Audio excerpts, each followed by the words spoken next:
Si tienen sus Biblias, hermanos, las pueden ir abriendo a Isaías capítulo 9. Mientras las están abriendo, les voy a contar una historia que me impactó, que estaba leyendo esta semana. En el año 1918, hace un poco más de 100 años atrás, una mujer inglesa llegó a Estados Unidos, que estaba en Estados Unidos, se llamaba Helen Lemmel. Esta mujer estaba leyendo un tratado evangelístico, hasta llegar a la frase que decía esta: así que vuelve tus ojos hacia Él, mira plenamente en su rostro y te darás cuenta de que las cosas de la tierra adquirirán una nueva, extraña falta de valor. Después de leer esta frase, Helen, durante 2 o 3 semanas después de esto, describe su experiencia. Quedé inmóvil en mi alma y espíritu sonaba una canción dentro de mí. Dentro de unas semanas, Helen ya escribió la canción que nosotros conocemos, el himno que nosotros conocemos como Pon tus ojos en Cristo, que dice así: oh alma cansada y turbada, sin luz en tu senda andarás, al Salvador mira y vive, del mundo la luz es su faz. Pon tus ojos en Cristo, tan lleno de gracia y amor, y lo terrenal sin valor será a la luz del glorioso Señor. De la muerte a vida eterna te llama el Salvador fiel. En ti no domina el pecado, hay siempre victoria en Él. Pon tus ojos en Cristo, tan lleno de gracia y amor, y lo terrenal sin valor será a la luz del glorioso Señor. Jamás faltará su promesa. Él dijo: contigo estoy, al mundo perdido ve pronto, anuncia la salvación hoy. Pon tus ojos en Cristo, tan lleno de gracia y amor, y lo terrenal sin valor será a la luz del glorioso Señor.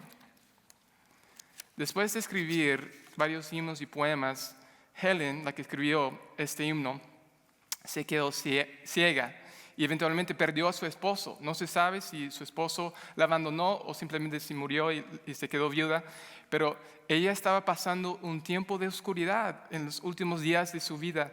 Y una amiga de ella dice que en los últimos días de su vida, ella estaba llena de vida a pesar de todas sus enfermedades. Así como Helen en sus últimos días estaba fijando sus ojos en Cristo, poniendo sus ojos en Cristo. La meta de Dios para el día de hoy, en este capítulo 9 de Isaías, es que todos nosotros pongamos nuestros ojos en Cristo. Que pongamos nuestros ojos en Cristo. Entonces les invito a que lean conmigo en Isaías capítulo 9, del versículo 1 al 7, con los ojos puestos en Cristo, el autor y consumador de nuestra fe. Mas no habrá siempre oscuridad para la que está ahora en angustia, tal como la aflicción que le vino en tiempo que livianamente tocaron la primera vez a la tierra de Zabulón y a la tierra de Neftalí, pues al fin llenará de gloria el camino del mar, de aquel lado de Jordán, en Galilea de los gentiles. El pueblo que andaba en tinieblas vio gran luz. Los que moraban en tierra de sombra de muerte, luz resplandeció sobre ellos. Multiplicaste la gente, aumentaste la alegría. Se alegrarán delante de ti como se alegran en la siega, como se gozan cuando reparten despojos. Porque tú quebraste su pesado yugo y la vara de su hombro, el cetro de su opresor, como en el día de Madián. Porque todo calzado que lleva el guerrero en el tumulto de la batalla y todo manto revolcado en sangre serán quemados, pasto del fuego. Porque un niño nos es nacido, hijo nos es dado, y el principado sobre su hombro, y se llamará su nombre admirable, consejero, Dios fuerte, Padre eterno, príncipe de paz. Lo dilatado de su imperio y la paz no tendrán límite sobre el trono de David y sobre su reino, disponiéndolo y confirmándolo en juicio y en justicia desde ahora y para siempre. El celo de Jehová de los ejércitos hará esto. Oremos. Padre, en medio de las tinieblas de este mundo caído, en medio de dolor y aflicción, en medio de enfermedad y muerte, en medio de opresión, Señor, en medio de tanta aflicción y angustia, revélanos tu gloria. Revélanos la esperanza gloriosa que nos espera. Y revélanos, Señor, la gloria de aquel que nos brinda esta esperanza, la gloria de tu Hijo Cristo. En este pasaje abre nuestros ojos para ver la gloriosa esperanza que nos espera en nuestro glorioso Redentor y Señor Jesucristo. En su nombre oramos. Amén. Hay dos puntos principales para el día de hoy, según este texto. El primer punto, en los versículos 2 al 5, versículo 1 es más una introducción, pero el primer punto del versículo 2 al versículo 5 es que nosotros tenemos una esperanza gloriosa. Una esperanza gloriosa. El segundo punto que vemos en versículos 6 y 7 es que tenemos un mediador glorioso. Es decir, el medio por el cual nosotros tenemos esta esperanza tan gloriosa es la obra gloriosa de este mediador en el versículo 6 y el 7. Antes de hablar de la esperanza gloriosa, sin embargo, tenemos que establecer el contexto de oscuridad en la que se encontraba el pueblo de Dios en esta profecía, en esta visión que Dios le dio a Isaías. Versículo 9 dice, mas no habrá siempre oscuridad. Versículo 1 dice, mas no habrá siempre oscuridad para la que está ahora en angustia. ¿Quién estaba en oscuridad? ¿Quién estaba en angustia? ¿Y por qué estaba en esta situación? Si ustedes leen en Isaías capítulo 1, podemos ver algo del contexto en el cual Isaías está recibiendo esta visión, esta profecía.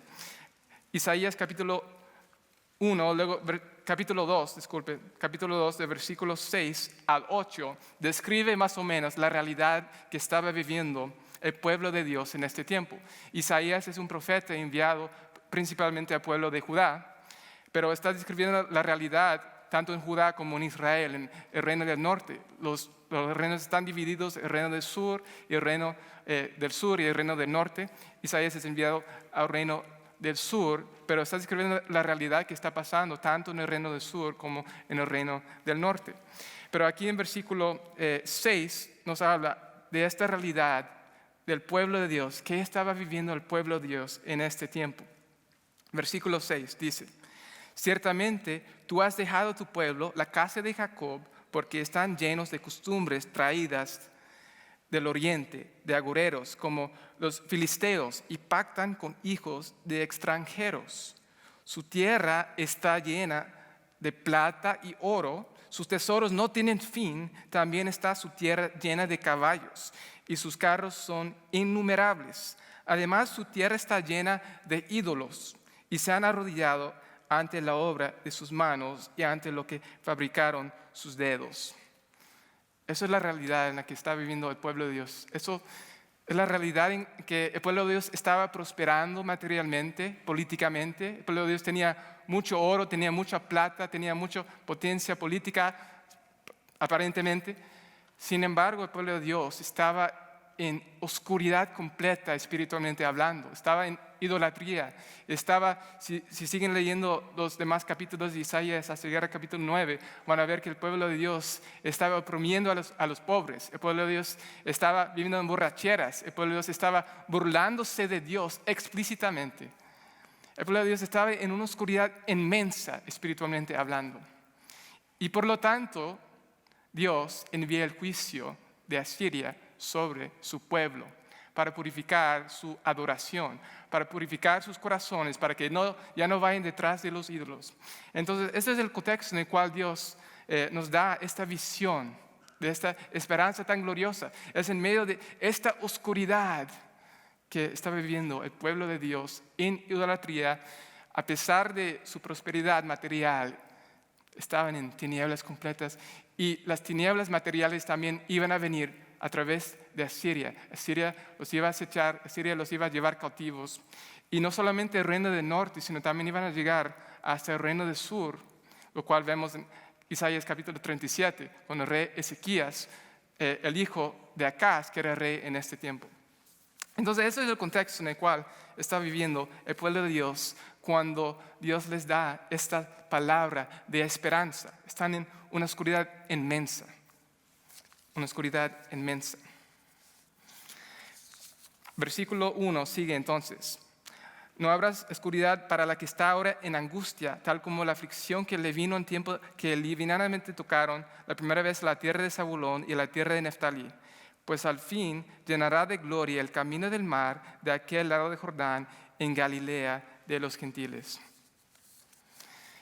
Los pueblos de Zabulón y Neftalí, si ustedes ven un mapa de Israel, los pueblos de Zabulón y Neftalí están aquí al norte y Judá está aquí en el sur. Recuerden, Isaías es enviado a Judá. Entonces están diciendo que esos pueblos están del otro lado del Jordán. El Jordán es el río que va aquí. Judá está aquí al sur y esos pueblos, Zabulón y Neftalí, están aquí al norte del otro lado del río. De eso está hablando aquí. Y geográficamente hablando, esos son los dos pueblos, los dos primeros pueblos, las dos primeras tribus que van a enfrentar a los asirios. Entonces, Dios está diciendo, si viene este juicio sobre ustedes y comienza aquí en Zabulón y Neftalí, comienza aquí en el norte, comienza aquí al lado del mar de Galilea, comienza aquí. Pero no siempre habrá esta oscuridad para los que viven aquí, porque de hecho la gloria de Dios se va a revelar primeramente en esta región. La gloria de Dios primeramente se va a revelar en la persona de Cristo en esta región, en el norte, que estaba enfrentando esta oscuridad tan terrible de los asirios. Ellos van a experimentar la gloria de Dios en la faz de Cristo.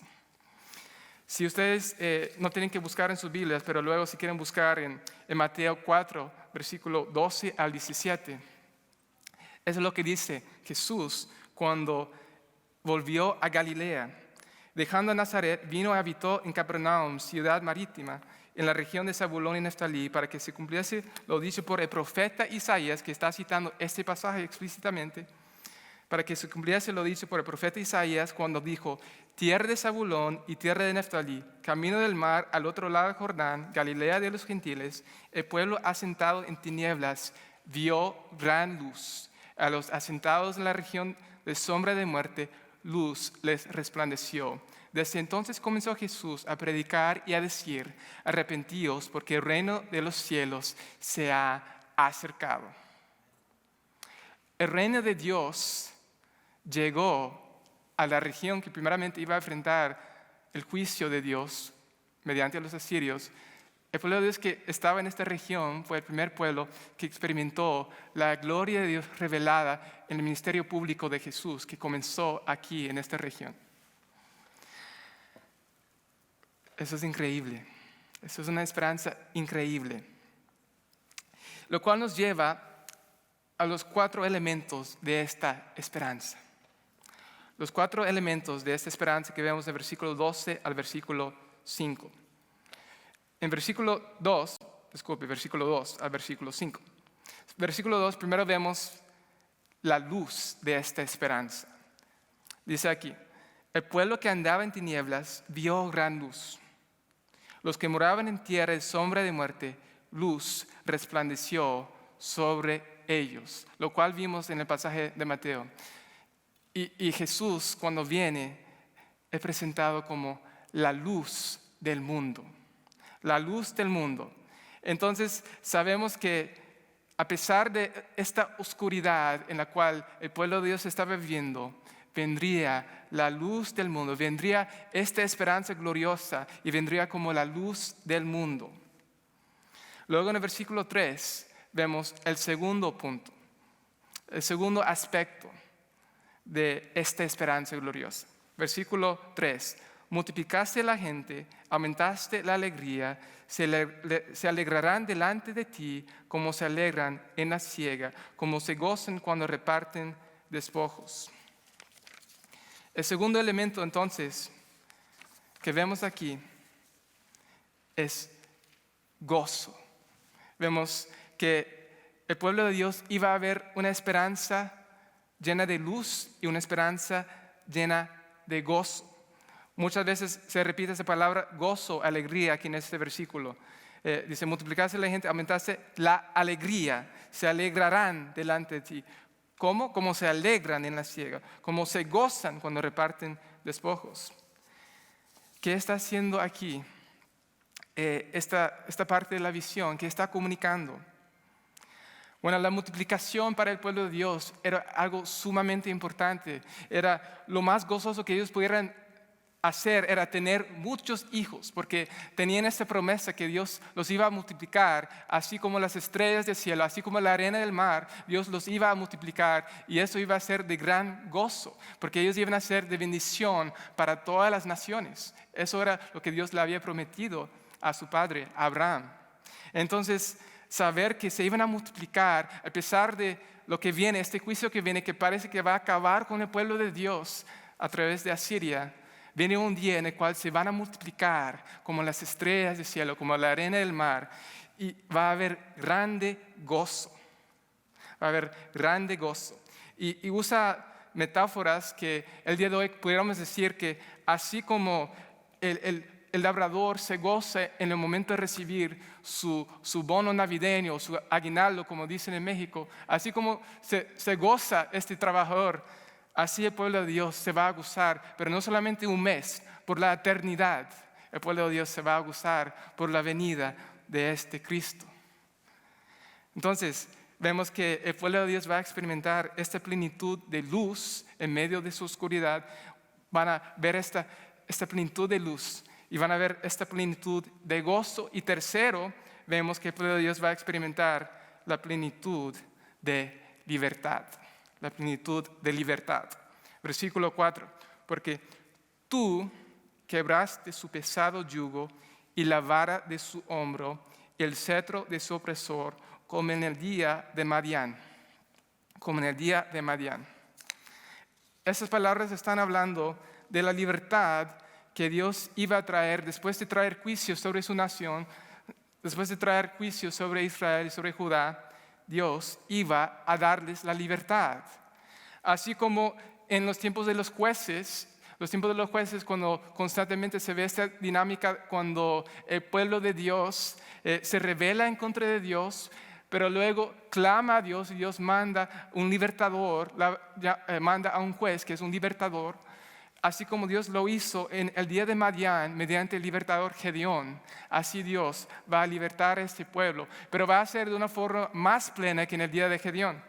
La historia de Gedeón es una historia importante entender el concepto que está comunicando aquí. ¿Qué pasó en el día de Madián mediante el libertador Gedeón, mediante ese juez? ¿Qué pasó en ese día? Si ustedes leen la historia en Jueces, van a ver que Gedeón estaba con 22,000 soldados. Está con 22,000 soldados y van a atacar a los madianitas, a sus opresores. Bueno, Dios dice, no, ustedes no van a ir con 22,000 soldados. Ustedes no van a ir con 22,000 soldados. ¿Y por qué Dios dice esto? Jueces 7:2 dice, Jehová dijo a Gedeón, el pueblo que está conmigo es mucho para que yo entregue a los madianitas en su mano. No sea que se alabe Israel contra mí, diciendo, mi mano me ha salvado. Entonces, ¿qué aprendemos de esta historia? Que la salvación no viene mediante la fuerza humana, no viene mediante el poder de Israel, la grandeza de Israel. La salvación no viene para que el hombre se jacte. La salvación iba a venir para que solamente Dios se pudiera quedar con la gloria de esa liberación. Entonces, después de reducir el pueblo de 22,000 a 10,000 personas, ¿qué pasa? Dios le dice a Gedeón, ok, ahora los que van a tomar el agua como el perro lamiendo el agua, esos hombres se van a quedar contigo y van a ir a la guerra, se van a ir a la batalla. Pero ¿qué van a hacer esos 300 hombres? No simplemente el hecho de que fueran pocas personas. ¿Qué van a hacer? Van a tocar sus trompetas. Van a tocar sus trompetas y así van a destruir a los madianitas. Así ustedes van a ser liberados de la opresión de su enemigo a través de 300 trompetistas. Bueno, claro, Claro, nosotros sabemos que el libertador no eran esos trompetistas. El libertador era el Dios de esos trompetistas. Era el Dios que en su soberanía había establecido que se iban a salvar de esta forma. Entonces, vemos que hay una plenitud de libertad, así como en ese día oscuro del pueblo de Dios, en el día de Madián, así como en este día oscuro en el cual está viviendo el pueblo de Dios con los asirios que están por venir. Así viene una liberación completa para el pueblo de Dios, así como en ese día de Madián. Va a ser una liberación más plena que en ese día y va a ser una libertad eterna. Entonces, nosotros sabemos que Dios libertó a su pueblo para que Dios solamente se quedara con la gloria que Él se merecía. Y entonces hemos visto que 3 de los 4 elementos de esta gran esperanza que les espera.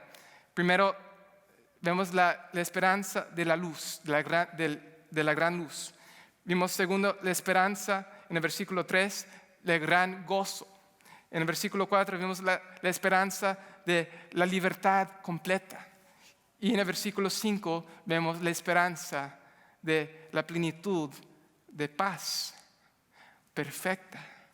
Versículo 5 dice, porque todo calzado que lleva el guerrero en el tumulto de la batalla y todo manto relucado en sangre serán quemados, pastos del fuego. En otras palabras, la ropa que usaban los guerreros, la ropa ya no va a ser útil. Se va a destruir completamente esta ropa. Ya no hay necesidad de ropa de guerra porque ya no habrá guerra en ese día. Habrá una paz perfecta y duradera. Ya no habrá conflicto entre las naciones, ya no habrá naciones como Siria que trae juicio sobre el pueblo de Dios, ya no habrá guerra civil dentro del pueblo de Dios, ya no habrá esta guerra, habrá una paz perfecta y duradera. En este mundo sabemos que todavía no se han cumplido esas profecías de la primera venida de Cristo plenamente. Todavía seguimos viendo guerras constantes en muchas partes del mundo. Todavía seguimos viendo tiempos no de paz, sino de mucho conflicto político. Dentro de Estados Unidos hay mucho conflicto político. Todavía no hay guerra y espero que no sea pronto, pero está dentro de las posibilidades que haya otra guerra dentro de Estados Unidos un día. Pero vendrá un día en el cual el pueblo de Dios va a experimentar esa esperanza gloriosa de tener una paz perfecta y eterna. Una paz perfecta y eterna. Hace unos días mi mamá me estaba contando de cómo el perro de mi abuelo le mordió a la esposa de mi abuelo y le quitó una parte de su nariz. Y tuvo que ir al hospital a operarse la nariz. Y vemos una escena aquí en Isaías, en el capítulo 11, vemos una escena de un niño que anda con animales feroces. ¿Y qué dice esos versículos de Isaías 11:6, del versículo 6 en adelante? Dice, morará el lobo con el cordero, el leopardo con el cabrito se acostará, el becerro y el león y la bestia doméstica andarán juntos. Un niño los pastoreará, la vaca y la osa pasarán, sus crías se echarán juntas, y el león como el buey comerá paja. Y el niño de pecho jugará sobre la cueva del áspid. Y el recién destetado extenderá su mano sobre la caverna de la víbora. No harán mal ni dañarán en todo mi santo monte, porque la tierra será llena del conocimiento de Jehová, como las aguas cubren el mar. Venía este día en el cual el conocimiento de nuestro Dios va a cubrir toda la tierra y va a haber una paz perfecta. Ni siquiera los animales nos van a hacer daño. Ni siquiera los animales nos van a hacer daño. Ni siquiera la víbora le va a hacer daño al recién nacido. Viene ese día de paz perfecta. Y nuestro Señor Jesucristo, en su primera venida, cuando comenzó su ministerio diciendo, el Espíritu del Señor está sobre mí, por cuanto me ha ungido para dar buenas nuevas a los pobres, me ha enviado a sanar los quebrantados de corazón, a pregonar libertad a los cautivos y vista a los ciegos, y a poner en libertad a los oprimidos, a predicar el año agradable del Señor.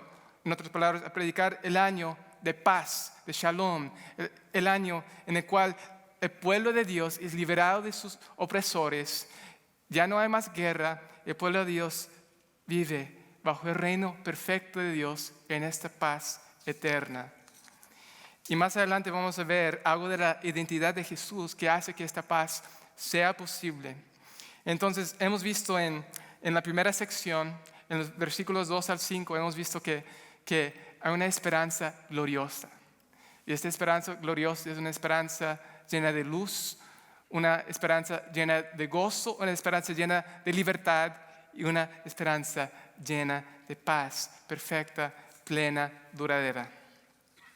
Pero, ¿cómo es que Dios puede llevar a cabo que nosotros experimentemos esta esperanza gloriosa? ¿Cómo es posible que el pueblo de Dios, que merece la ira de Dios, que merece el juicio de Dios, que merece sí ser castigado por Asiria, y no solamente ser castigado por Asiria, merece ser castigado por Dios mismo eternamente en el infierno? ¿Cómo es que este pueblo, viviendo en tanta oscuridad, iba a poder experimentar esta esperanza? ¿Cómo era posible? ¿Cómo era posible? Versículos 6 y 7 nos hablan del mediador glorioso de esta esperanza. Versículo 6. Porque un niño nos es nacido, hijo nos es dado. Primero vemos que este mediador glorioso es un mediador humano. Es un mediador que vendría igual que todos nosotros a este mundo, nacido de una mujer. Va a ser un niño, va a ser un bebé, va a nacer de una mujer. Pero ¿cómo? ¿Cómo que un niño nos va a dar esta esperanza tan gloriosa que está en esta visión de versículo 2 al 5? ¿Cómo es que un niño nos puede brindar esta esperanza? Porque este niño vivió una vida perfecta. Este niño vivió una vida perfecta y no pecó. Este niño fue tentado en todo y fue sin pecado. Por eso es nuestro mediador, porque se hizo uno de nosotros y hizo lo que nosotros no pudimos hacer, que debíamos hacer. Pero no solamente hizo esto, lo hizo porque este niño es Dios.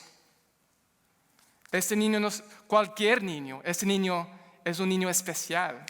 Este mediador no es cualquier mediador, este mediador es un mediador especial.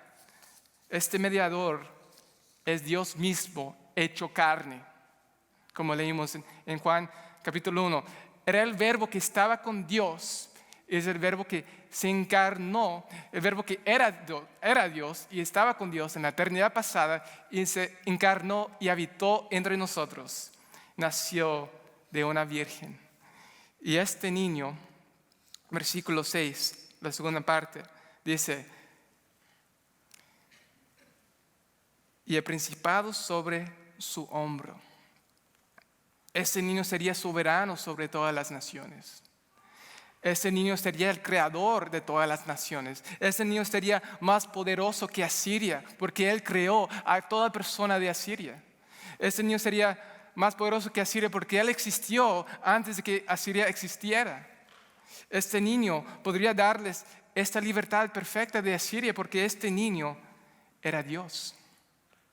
El principado estaba sobre su hombro. El principado iba a ser sobre su hombro. Y iba a tener 4 nombres, 4 títulos que nos hablan del carácter de Cristo, que nos hablan de cómo iba a ser su carácter, cómo iba a ser el carácter de este niño, de este mediador que era humano y también divino. ¿Cómo iba a ser su carácter? Se llamará su nombre Admirable Consejero. Admirable Consejero. En la Reina Valera aparecen como si fueran 2 títulos distintos, pero la mayoría de los eruditos, de los comentaristas, de las traducciones bíblicas actuales piensan que debe ser un solo título, Admirable Consejero. ¿Qué significa que Jesús es nuestro admirable consejero? Que este mediador es nuestro admirable consejero. ¿Qué significa? Que Él es infinito en sabiduría, infinito en conocimiento, y Él sabe todas las cosas. Este Jesús que iba a nacer igual que todos nosotros, iba a nacer sabiendo, conociendo profundamente la condición del corazón de cada persona con la cual Él interactuaba. Ese Jesús que iba a nacer de una virgen y ser un hombre, también iba a ser el creador del mar, que iba a poder calmar la tempestad en cualquier momento con el poder de su palabra. Este niño iba a ser alguien que sabía todas las cosas acerca de la creación visible y la creación invisible de los ángeles y los demonios. Este niño es nuestro admirable consejero. Y si nosotros estamos yendo a otra persona para consejo, no hay nadie que se compare con Él. Él es infinito en sabiduría. Él es infinito en conocimiento. Y había una tentación para el pueblo de Dios aquí en este contexto de buscar consejo de la forma que buscaban las naciones. ¿Cómo buscaban las naciones el consejo? ¿Y cómo buscaba algunos dentro del pueblo de Dios el consejo? Capítulo 8, versículo 19. Y si os dijeren, preguntad a los encantadores y a los adivinos que susurran hablando, responded, ¿no consultará el pueblo a su Dios? ¿Consultará a los muertos por los vivos? Había esta tentación de consultar con los encantadores y los adivinos, de no buscar consejo en el Dios vivo, sino buscar consejo en estas criaturas. Pero eso es necio. Isaías, ¿qué hace? Él dice, nosotros debemos ir a la palabra de Dios, dice el versículo 20, a la ley y el testimonio, es decir, a la Biblia. Si no nos dijeren conforme a esto, es porque no les ha amanecido.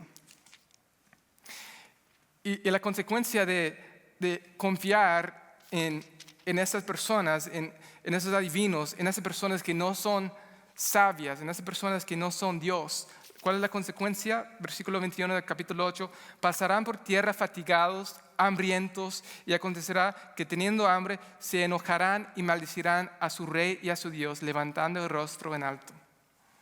La consecuencia de no oír la palabra de Dios, sino oír la palabra de otra persona, es el juicio. Es el juicio.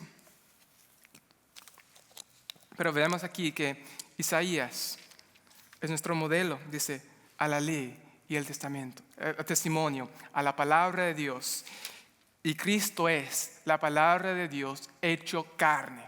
Cristo es el verbo que se hizo carne, nuestro admirable consejero. No hay otra verdad fuera de Él, no hay otro consejo seguro fuera de Él. Él es el único. El segundo título que vemos entonces aquí en Isaías capítulo 6, primero, admirable consejero. Segundo, vemos que es Dios fuerte. Este niño iba a poder salvar a su pueblo de Asiria porque no era simplemente una creación. Era el creador del universo, era el Dios omnipotente que por el poder de su palabra creó todo lo que hay. Este niño que iba a nacer de una virgen es el niño que también creó el cuerpo de la mujer donde él fue engendrado. Este niño también que iba a nacer en un cuerpo humano es también el Dios que creó ese cuerpo humano en el cual él iba a habitar. Él es el Dios fuerte. Él es el Dios creador y el Dios que puede librar a su pueblo, así como Dios libró a su pueblo en el día de Madián con 300 trompetistas. De una forma inesperada, Dios iba a librar a su pueblo a través de un nacimiento de un hijo. A través de un nacimiento de un hijo. A través de la encarnación de Dios mismo en la persona de Cristo.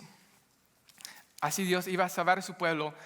¿Para qué? Para que el pueblo no recibiera el crédito por su liberación, por su salvación. Para que solamente Dios se pudiera quedar con la gloria, porque Dios es el que vino a salvar a su pueblo en la persona de Cristo. El Dios poderoso, el Dios fuerte.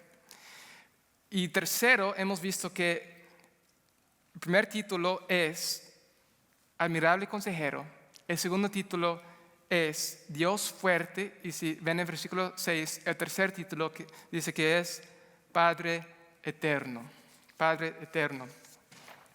Tenemos que entender en este contexto que Jesús, en este contexto, no está siendo igualado con el Padre en identidad. El Padre y el Hijo son diferentes en identidad. El Padre es el Padre, el Hijo es el Hijo, el Espíritu Santo es el Espíritu Santo. No hay confusión de los miembros de la Trinidad. Pero lo que sí está comunicando cuando usa la palabra Padre eterno, está comunicando lo que debía ser un rey para Israel. Un rey para Israel debía funcionar así como un padre funciona en el cuidado, en la supervisión, en proveer para sus hijos y ser el sustentador de su familia. Así como este padre ideal debía ser el rey de Israel, este padre ideal, así nuestro Señor Jesús es nuestro rey ideal que sustenta a su pueblo, que cuida de su pueblo, que provee para su pueblo. Jesús es nuestro Padre eterno. No es un Padre así como los reyes, como el rey Acaz en este tiempo, el rey Acaz que políticamente hablando tuvo éxito, proveía para sus necesidades físicas en un sentido, pero el rey Acaz no proveía para sus necesidades espirituales. De hecho, el rey Acaz sacrificó a sus propios hijos. Él estaba viviendo en esta idolatría de las naciones. Pero el Rey Jesús iba a ser el Padre eterno, iba a poder proveer para su pueblo, no solamente de una forma física, sino también de una forma espiritual, siendo el pan de vida, siendo nuestra provisión perfecta. Nuestro Rey Jesús es el Padre eterno.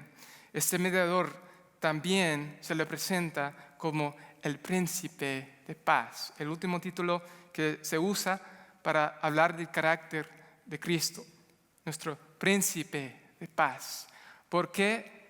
Porque este niño iba a poder traer este shalom, esta paz perfecta que se ve en el versículo 5. Porque este niño iba a traer esta paz perfecta en la cual un niño, un bebé puede jugar con una víbora sin tener que tener miedo de que le vaya a morder. ¿Por qué? Puede traer esta paz perfecta en la cual el pueblo de Dios ya no va a temer los ataques de Asiria, los ataques de las naciones. ¿Por qué? Porque este niño iba a ser el príncipe de paz. Este niño iba a ser nuestra paz. Este niño iba a ser el Dios más glorioso y pacífico que jamás haya existido, el único Dios verdadero. Este niño iba a ser nuestro príncipe de paz. ¿Y cómo nos brinda paz este niño? ¿Cuál es la forma en la que este niño nos brinda esta paz? Romanos 5:1 nos habla de una forma en la que este niño nos brinda paz. Dice que nosotros, justificados por la fe, tenemos paz con Dios mediante nuestro Señor Jesucristo. Entonces, al poner nuestra fe en este príncipe de paz, tenemos la paz más importante que jamás ha existido. Paz con Dios. Lo que realmente estaba pasando en Isaías, en el pueblo de Dios, lo que realmente estaba pasando no era principalmente un conflicto entre el pueblo de Dios y Asiria. Lo que principalmente estaba pasando en Isaías, en este contexto, era un conflicto entre el pueblo de Dios y Dios. Ellos se estaban rebelando en contra de Dios. Ellos estaban viviendo en idolatría. Ellos estaban viviendo en borracheras. Ellos estaban viviendo burlándose de Dios y dándole honra a los dioses falsos. Por eso ellos necesitaban paz, porque ellos merecían la ira de Dios. Por eso ellos necesitaban un mediador de paz que pudiera ser como ellos, pudiera estar en el lugar de ellos, pero también necesitaban un mediador de paz que pudiera ser tan grande como para soportar toda la ira de Dios Padre. Cristo es nuestro mediador supremo, que logró paz con Dios. Si ponemos nuestra fe en Él, su ira ya no está sobre nosotros. Nosotros también somos como el pueblo de Dios, viviendo en idolatría, viviendo burlándonos de Dios, viviendo rechazando la palabra de Dios. Nosotros todos hemos vivido así. Pero Cristo es nuestro príncipe de paz. Cristo es el que cargó en sí el pago de la ira de Dios. Isaías 53:5. Mas Él herido fue por nuestras rebeliones, molido por nuestros pecados. El castigo de nuestra paz fue sobre Él. Y por su llaga fuimos nosotros curados. Amigos, si estás aquí el día de hoy y no has experimentado paz con Dios, si tú estás bajo esta opresión oscura del pecado, si tú sientes que este mundo caído te está persiguiendo por todos lados, tu problema no es con el mundo principalmente, tu problema no es con tu esposo, tu problema no es con tu hijo, tu problema no es con tu amigo, tu problema no es con tu novio, tu problema no es con tu vecino, tu problema principalmente es con Dios. Pero déjame decirte que a pesar de la severidad del juicio de este Dios, la severidad de su justicia, también es un Dios bondadoso. Es un Dios que vino y se encarnó y vivió la vida que nosotros no pudimos vivir. Y vivió la vida que nosotros debíamos vivir, pero no pudimos vivir. Y murió la muerte que nosotros merecíamos morir en la cruz. Y siendo hombre, pudo ser nuestro sustituto. Y siendo Dios, pudo recibir toda la ira de Dios Padre. Este niño no es cualquier niño. Abraza a este niño por fe. Refúgiate solamente en Él. Solamente Él te puede salvar de la ira feroz de Dios. Solamente Él te puede salvar del juicio de Dios. Así como Dios salvó a su pueblo del juicio de los asirios eventualmente. Así como Dios salvó a su pueblo en el día de Madián. Así Dios te puede salvar. Pero solo si tú pones tu fe en esta provisión que Dios ha dado. Dios proveyó en el día de Madián 300 trompetistas y ellos creyeron la palabra de Dios y fueron y tocaron y Dios los salvó. Y Dios ha provisto a un hijo, el único que nos puede salvar, el único intermediador entre Dios y los hombres. Confía en Él y Él te salvará. Arrepiéntete de tus pecados y Él te salvará. Tienes esta esperanza gloriosa si tan solo pones tu fe en Jesús, si tan solo miras a Cristo y pones tus ojos en Cristo, Él te puede salvar. Pero déjame decirte, si tú eres un cristiano aquí escuchando este mensaje, el hecho que Cristo es nuestro príncipe de paz también tiene implicaciones muy prácticas en la vida de nuestra iglesia. Escucha lo que dice en el libro de los Efesios, cuando Pablo les está escribiendo a los que vivían en enemistad anteriormente, antes de ser salvos. Pablo les dice a los judíos y los gentiles que estaban viviendo en esta enemistad, porque Él es nuestra paz, que de ambos pueblos hizo uno, derribando la pared intermedia de separación, aboliendo en su carne las enemistades, la ley de los mandamientos expresados en ordenanzas, para crear en sí mismo de los dos un solo y nuevo hombre, haciendo la paz, y mediante la cruz reconciliar con Dios a ambos en un solo cuerpo, matando en ella las enemistades. En el cuerpo de Cristo, los judíos y los gentiles tienen paz con Dios verticalmente y de manera horizontal tienen paz unos con otros. En el cuerpo de Cristo, mexicanos, norteamericanos, coreanos, rusos, venezolanos, cubanos, boricuas, personas de todas las naciones, tenemos paz con Dios y tenemos paz unos con otros. Y si el día de hoy nosotros no estamos viviendo en paz con nuestros hermanos, si nosotros tenemos algo en contra de nuestros hermanos, ellos tienen algo en contra de nosotros, Dios nos llama a que busquemos la reconciliación cuanto antes. No es decir, ok, yo quizás en unos años, quizás en unos meses, lleguemos a reconciliar las cosas. No, el llamado para reconciliarte es hoy. El llamado para reconciliarte con tu hermano es el día de hoy. Si tú tienes algo en contra de tu hermano, ve y háblale. Si tu hermano tiene algo en contra de ti, también ve y háblale. Reconcíliate con tu hermano antes de que se ponga el sol. Hazlo cuanto antes. Porque si nosotros tenemos paz con Dios, tenemos que tener paz unos con otros. No hay otra opción. Cristo logró nuestra paz con Dios y logró nuestra paz unos con otros. Entonces, después de ver esos títulos que Jesús es, este Hijo que nos es nacido, principado sobre su hombro, que primero se llamará admirable consejero, segundo Dios fuerte, tercero Padre eterno, cuarto príncipe de paz. El versículo 7 termina hablando de este mediador glorioso. Dice que lo dilatado de su imperio, la paz, no tendrán límite. Sobre el trono de David y sobre su reino, disponiéndolo y confirmándolo en juicio, injusticia, desde ahora y para siempre. Desde ahora y para siempre. El reino de este mediador iba a ser un reino supremo, que es el reino de los asirios. ¿Por qué este niño iba a poder salvarnos de los asirios? ¿Por qué? Porque este niño iba a ser el rey cuyo reino es mejor que el reino de los asirios.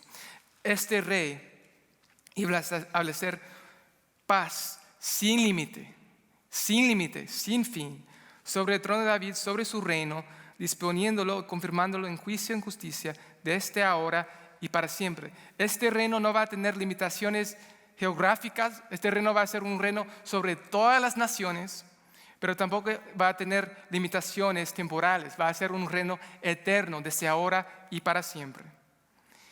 Y si hay alguna duda en nuestras mentes de que si Dios puede lograr esta paz, si Dios puede lograr que nosotros experimentemos esta esperanza, si alguna duda todavía existe en nuestras mentes, lee la última parte, versículo 7. El celo de Jehová de los ejércitos hará esto. Es decir, Dios sí va a lograr que nosotros experimentemos esta paz. Dios sí va a lograr que nosotros experimentemos este gozo, esta luz. Dios sí va a lograr y lo va a hacer mediante Cristo. Y la razón por la cual lo va a hacer es porque es un Dios celoso. Es un Dios que requiere que nosotros le adoremos. Es un Dios que merece nuestra adoración. Solamente en la adoración de Dios podemos encontrar este gozo. Solamente en la adoración de nuestro Dios podemos encontrar esta paz. Solamente adorando a nuestro Dios podemos encontrar la plenitud de esta luz tan gloriosa. Solamente adorando a Dios podemos encontrar esta esperanza. Y la forma en la que nosotros nos convertimos en adoradores es porque Cristo vino. Un niño, un hijo vino, un intermediador. Y así como dice en Hebreos 9, este niño, este mediador, es un mediador supremo, superior.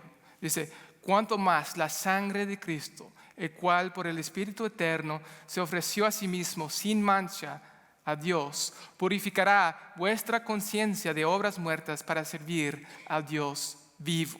Y por eso Él es el mediador de un nuevo pacto, a fin de que, habiendo tenido lugar una muerte para la redención de las transgresiones que se cometieron bajo el primer pacto, los que han salido llamados reciban la promesa de la herencia eterna. Cristo es el mediador por medio del cual nosotros tenemos esta herencia eterna. Y la tenemos porque Dios es un Dios celoso, porque Dios quiere nuestra adoración.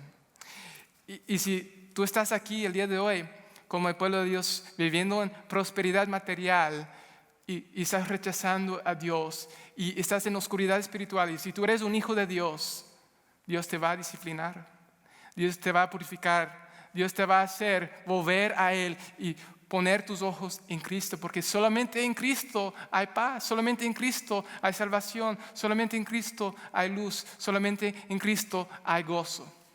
Si tú estás aquí viviendo en oscuridad espiritual, Dios te va a disciplinar. Arrepiéntete, pon tus ojos en Cristo. Este llamado de arrepentimiento es un llamado tan bondadoso de Dios, tan lleno de gracia, porque Él quiere lo mejor para nosotros. Lo mejor para nosotros es que le adoremos a Él solamente, exclusivamente.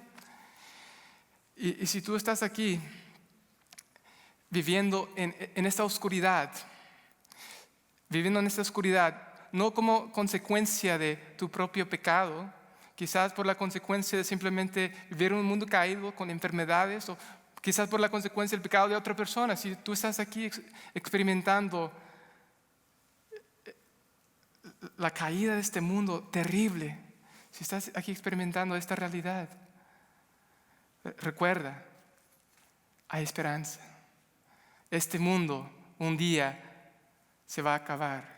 Cristo va a volver por nosotros. Y ya no va a haber más llanto, ya no va a haber más lágrimas, ya no va a haber más conflicto, ya no va a haber tantas personas que nos están oprimiendo, ya no va a haber esta realidad, dejará de existir, porque Cristo viene por nosotros otra vez y va a establecer un reino perfecto y pleno de gozo eterno, de paz eterna, de luz eterna. Ese Cristo va a volver por nosotros y el tabernáculo de Dios va a ser con los hombres y Él será nuestro Dios, nosotros seremos su pueblo y Él será nuestro Dios y nosotros viviremos con Él para siempre. Si estás aquí experimentando los efectos de la caída, el dolor, la aflicción, la angustia de este mundo, pon tus ojos en Cristo también, porque tenemos esta esperanza